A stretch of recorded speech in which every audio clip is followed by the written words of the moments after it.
Bien, je vous présente une première activité possible, facilement réalisable à la maison, une boîte à fromage, un feutre pour tracer, et ce que nous on appelle à l'école les constellations. Deux manières de l'utiliser avec, moi j'ai pris des figurines Playmobil, mais vous pouvez prendre des boutons, des jetons, des cailloux si vous n'avez rien d'autre, ce que l'enfant aime.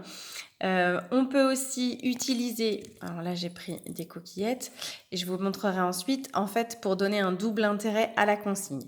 Ici c'est reconnaître la constellation. Donc pour les petites sections, ils vont juste associer le nombre de points en regardant, j'ai un point, un personnage. D'accord ? Pareil pour le reste, j'ai 2 points, 2 personnages, j'en mets un. Vous allez voir, souvent, ils les posent sur les points. Le but est que, au fur et à mesure, ils reconnaissent le dessin de la constellation. Voilà. Donc, voilà pour cet exercice-là avec les figurines. On passe à l'exercice un peu plus difficile, c'est-à-dire qu'à la place des constellations, je vais avoir l'écriture chiffrée. Pour l'instant, les petites sections n'ont travaillé que le 1, 2 et 3. Les moyennes sections connaissent très bien le 1, 2, 3, 4. Ils connaissent assez bien le 5. Certains vont même jusqu'à 8.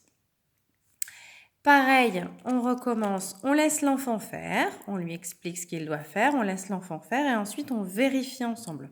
Voilà, ça c'est l'exercice assez simple. Je vous montre la version pour les plus grands. Les grandes sections peuvent même aller jusqu'à 11 ou 12 en fonction de leur capacité. Et pour le deuxième exercice avec mes coquillettes, je vous propose donc d'utiliser cette boîte ou l'autre avec l'écriture chiffrée, peu importe. Trouver une pince, soit de récupération, celle-ci c'est celle de l'infirmière, ou alors la pince à épiler de maman. Donc on va travailler la motricité fine, c'est-à-dire que je vais muscler mes doigts pour pincer une coquillette. Alors je vous avoue qu'à travers le téléphone c'est une mission assez compliquée. Hop, voilà, je l'attrape et je viens la déposer. Donc double consigne, je vais travailler le côté mathématique et la motricité fine. Voilà, et puis c'est un exercice qui va leur plaire, ils adorent faire ça. Ils ont l'habitude d'utiliser les pinces à l'école pour des pompons et pour des graines. Voilà.